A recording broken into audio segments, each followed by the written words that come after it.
कानपुर महानगर से खबर है। बता दें कि सरकारी पायलट बनने का सपना, अभिभावक की जेब पर डाका।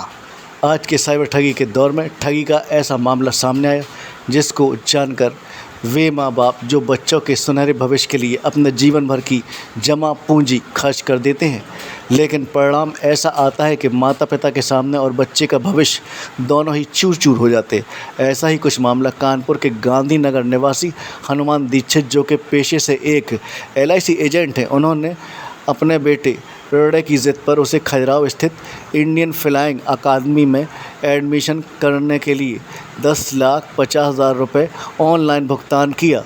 उस समय संस्थान ने बताया कि आपको 200 घंटे की उड़ान आने वाले 8 महीने में कंप्लीट कराई जाएगी, लेकिन लगभग 1 वर्ष बीत जाने के बाद भी 10 माह में मात्र 3 घंटे 40 मिनट की उड़ान कराई।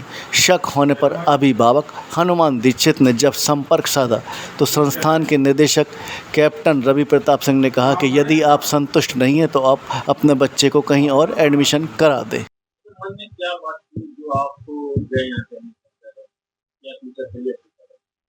देखिए, एक्चुअली मेरा एम था, मुझे पायलट बनना था। तो एक्चुअली इसमें सरकारी नौकरी मिलना बहुत मुश्किल है, तो मैं प्राइवेट सेक्टर गया था नौकरी के लिए। मतलब ट्रेनिंग पहले करनी थी, फिर नौकरी मिलती। बट यहाँ पे मेरा एक्चुअली बहुत टाइम बर्बाद हुआ, मेरा मेंटल हेल्थ बहुत बर्बाद हुई मेरी। बहुत लॉस हुआ मेरा टाइम का, मेरे 1.5 साल का लॉस हुआ जो कि नहीं होना चाहिए था। और सरकार से यही निवेदन था कि ये हमारा जो हम जैसे बच्चे तो फंसे हुए हैं कि इन जैसे अकेडमी में उनको सपोर्ट दें, उनका थोड़ा मतलब अच्छा।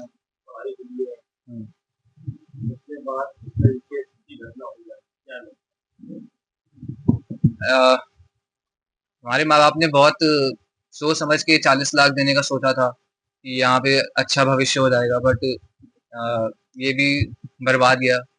और हम लोग को इनसे कोई सपोर्ट तो मिला नहीं है इन अकेडमी से कि हमें पैसा वापस कर देंगे। तो हम लोग सरकार के पास जाने का सोचे हैं, आपके मीडिया के पास, और इनको नोटिस भेजने का सोचा है। माई सेल्फ हनुमान दीक्षित और मैं एक LIC का एजेंट हूँ। मैंने अपने बच्चे का एडमिशन किया था, इंडियन फ्लाइंग एकेडमी है खजुराहो में, वहाँ पे मैंने एडमिशन कराया था। और ये नई फ्लाइंग एकेडमी खुली थी, जिन्होंने कहते हैं मुझको एक प्रॉमिस किया था कि मैं कहते हैं 200 घंटे की फ्लाइंग 8 महीने में मैं करवा दूंगा, और जिसके लिए उन्होंने 40 लाख रुपए का पैकेज बताया था। और कहते हैं फर्स्ट इंस्टॉलमेंट 10 लाख रुपए की उन्होंने बताई थी और 50,000 रुपए एडमिशन फीस ली थी। तो 10,50,000 रुपए मैंने वहाँ पे जमा किए थे। मगर कहते हैं ये फीस जमा करने के बाद उन्होंने साल भर तक कोई भी रिस्पांस नहीं दिया, जबकि भाई कोई भी फीस जमा करता है तो चाहता है कि तुरंत से काम स्टार्ट हो जाए। तो अब उन्होंने जो 8 महीने का मुझे प्रोसेस बताया कि 8 महीने में मैं कंप्लीट कर दूंगा, तो साल भर तक तो उन्होंने कुछ नहीं किया। इस फ्लाइंग स्टार्ट नहीं की, और जब फ्लाइंग स्टार्ट की मैंने पैसा जमा किया था अप्रैल 2024 में, और जनवरी तक वहां पे कोई फ्लाइंग स्टार्ट नहीं की।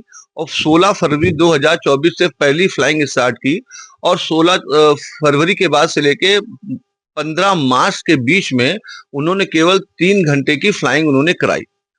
अब इस चीज को देखते हुए कि महीने 2 महीने में अगर इतनी फ्लाइंग करा रहे हैं तो पूरी 200 घंटे की फ्लाइंग कितने समय में कराएंगे। तो बच्चे का शुरुआत का 1 साल बर्बाद कर दिया, और आगे कितना साल बर्बाद करेंगे इसको देखते हुए वहां से एडमिशन कैंसिल करने का निर्णय लिया गया कि इसका भविष्य बच्चे का अच्छा नहीं है। कंप्लेन मैंने कहते हैं अभी तक तो उनको हमने मेल करी थी, मेल का जवाब उनसे मांगा, ना मेल का जवाब उन्होंने दिया। और उनको फोन किए गए कि भाई आप अगर पैसा रिफंड कर दें, जो कि उन्होंने प्रॉमिस किया था कि मैं पैसा रिफंड कर दूंगा। तो तब से लेके फरवरी में मैंने उनसे मार्च में मैंने इंस्टीट्यूट छोड़ा था, और तब से लेके मार्च 2024 से लेके अभी तक उन्होंने कोई रिस्पांस पैसे का नहीं दिया। इसको लेके मैं दिल्ली भी उनके हेड ऑफिस गया था, तो उन्होंने कहा था कि आप अपनी बैंक की डिटेल दे दीजिए, मैं कहते हैं 2-3 बार में पैसा आपको रिफंड कर दूंगा। उसको भी कहते हैं 5-6 महीने हो रहे हैं। मैं दिसंबर में गया था, 6 दिसंबर को, और अभी कहते हैं मई चल रहा है, उन्होंने अभी तक कोई रिस्पांस नहीं दिया पैसे को लेके। में कौन कंप्लेन और पुलिस में कंप्लेन मैंने फिर उसके बाद अभी मैंने पुलिस में कंप्लेन करी है 23 मई को मैंने अभी खजुराहो में जाके कंप्लेन करी है थाने में, और फिर यहाँ शीशामऊ थाने में मैंने कंप्लेन करी है।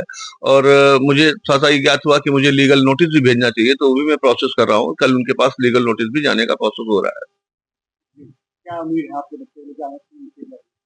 बच्चे की ये उम्मीद की थी कि बच्चा जल्दी ट्रेनिंग कर लेगा। जितनी मेहनत से हमने पैसा कमाया था, हम मिडिल क्लास के लोग हैं, बच्चे की अगर इच्छा होती तो हम लोगों को भी लगता है कि बच्चों को करा दें तो बच्चे का भविष्य सुरक्षित हो जाएगा। लेकिन जब यहाँ गया ट्रेनिंग करने तो इतना टाइम बर्बाद किया कि सारी आशाएं ही खत्म हो गई कि बच्चा कुछ कर पाएगा आगे कि नहीं। हमें तो अब दूसरी जगह भेजा है, वहां भी भरोसा नहीं कि बच्चे की ट्रेनिंग जल्दी पूरी हो पाएगी कि नहीं हो पाएगी। मेरा इसमें 40 लाख रुपए देने थे हमें, जिसमें हमने 10.5 लाख रुपए जमा कर दिए थे। मिडिल क्लास किस तरह से जोड़ा, इधर से मांगा उधर से जुगाड़ लगाया कि बच्चे का चलो इच्छा है, और हमें भी मतलब सोच के खुशी हो रही थी कि मेरा बच्चा पायलट बनेगा, तो एक आशा जगती अंदर से। लेकिन सारी उम्मीदें टूट गई कि मतलब इतना टाइम इन्होंने बर्बाद किया। और जब हम दूसरी जगह अगर एडमिशन कराते तो वहां भी तो हमें पैसा देना पड़ेगा। ऐसा तो है नहीं कि मेरा ट्रांसफर कर देंगे ये पैसा कि आप जाइए वहां हो जाएगा, पैसा नहीं है। तो उनसे इतना गुहार लगाई जा रही है, लेकिन वो कोई भी रिस्पॉन्स नहीं दे रहे हैं। और आप ये सोचिए कि एक मिडिल फैमिली अपने बच्चों को किस तरह से पढ़ाती है। एक बच्चा हो तो चलो आदमी इधर उधर से जुगाड़ करके किसी तरह कर देता है, अगर 2 बच्चे पढ़ने वाले हैं, पेरेंट्स कहाँ से इतना पैसा लाएं। शिकायत करी हमने, वहीं पे खजुराहो में करी, और मेन उनके जो मालिक हैं, इनके जो एकेडमी है, उनसे भी बात हुई। लेकिन उन्होंने पहले तो रिस्पांस अच्छा दिया कि चलिए हम आपका पैसा धीरे धीरे लौटा देंगे, लेकिन अब उनका कोई रिस्पांस नहीं आ रहा। उन्हें नहीं लगता वो पैसे लौटाने की उम्मीद में। लेकिन अब उनको हम लोग अल्टीमेटली भेज रहे हैं पुलिस के द्वारा भी, और नोटिस भेजा जाएगा कि भाई हमारा पैसा वापस कर। बच्चे के आगे भी तो भविष्य बनाना है ना, कोई बैठा तो देंगे नहीं उसको घर में। सरकार से बस यही गुहार लगाएंगे, जो इस तरह के इंस्टीट्यूट खुल रहे हैं कृपया उन पर ध्यान दें कि ये किस तरह से और बच्चों का भविष्य ना बर्बाद हो। जो हम झेल रहे हैं वो आगे और पेरेंट्स ना झेलें। एक मिडिल क्लास फैमिली के लिए बहुत ही ज्यादा मुश्किल होता है। इसलिए सरकार से यही मेरी रिक्वेस्ट है कि आप प्लीज इस चीज पे ध्यान दें।